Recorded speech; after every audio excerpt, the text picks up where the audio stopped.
Reflecting on going to see the new Beauty and the Beast.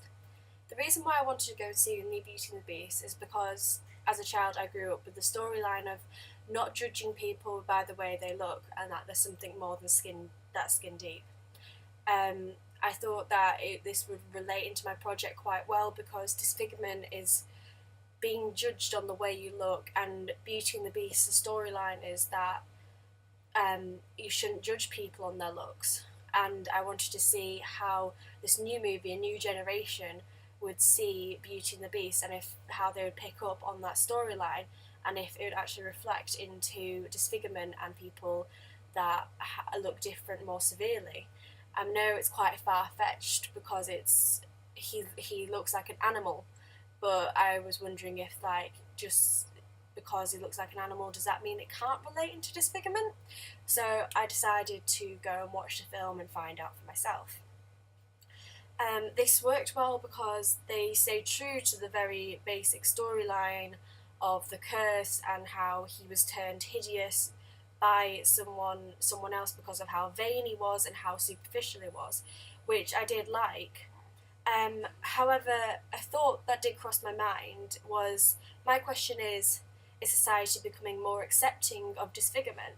And even though Beauty and the Beast isn't about disfigurement, I thought that if we truly are becoming more accepting, if I was doing the film, I think a twist I'd put in is to keep him as a beast, to stay that way, because people that look different aren't going to magically become something different, become something beautiful and flawless just because of something else. And I think that's an expectation that is now set for children, that someone that's ugly won't always be like that.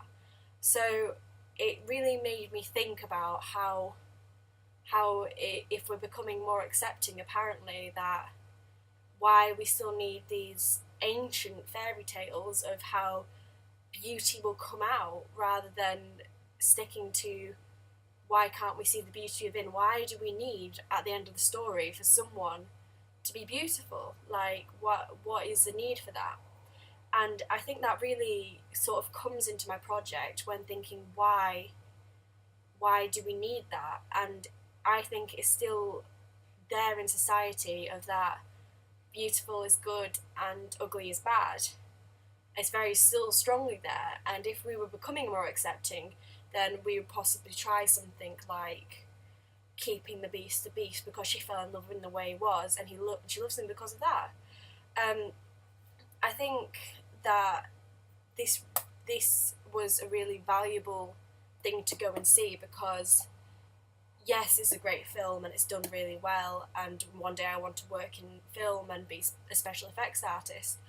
But when it comes to my project, it really sort of sinks in about how we are blindly not accepting. We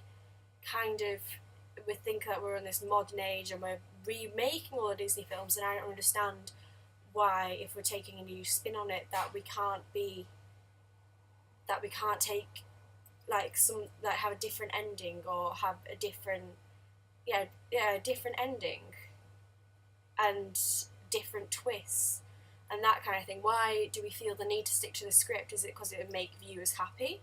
And there would be a very controversial thing if someone was to do something as drastic as keeping the beast a beast. So I think this has helped me develop as a creative person because I think it's made me think a bit deeper and sort of question, and being able to look past things at face value, such as I went to go watch a Disney film and I came back thinking, well, almost being slightly irritated by the fact that we have in the movie industry that hasn't become more accepting. I don't feel that we've moved on from the classic Beauty and the Beast, and I thought going to watch something that's come out in 2017, it would be a bit more updated and it would have a bit more to it than what I saw. So I think this has been a really good experience for me, and because of this I'm going to, when watching films, when watching anything, when reading things, I'm going to have to think a bit deeper about what's actually going on rather than taking things, as I say, face value. And I think this will help develop my project and actually look into society a bit more rather than just reading things. Like reading between the lines is really what I need to do in these sort of situations, because that is where the best information comes from, like reading between the lines. So I think this will help me a lot.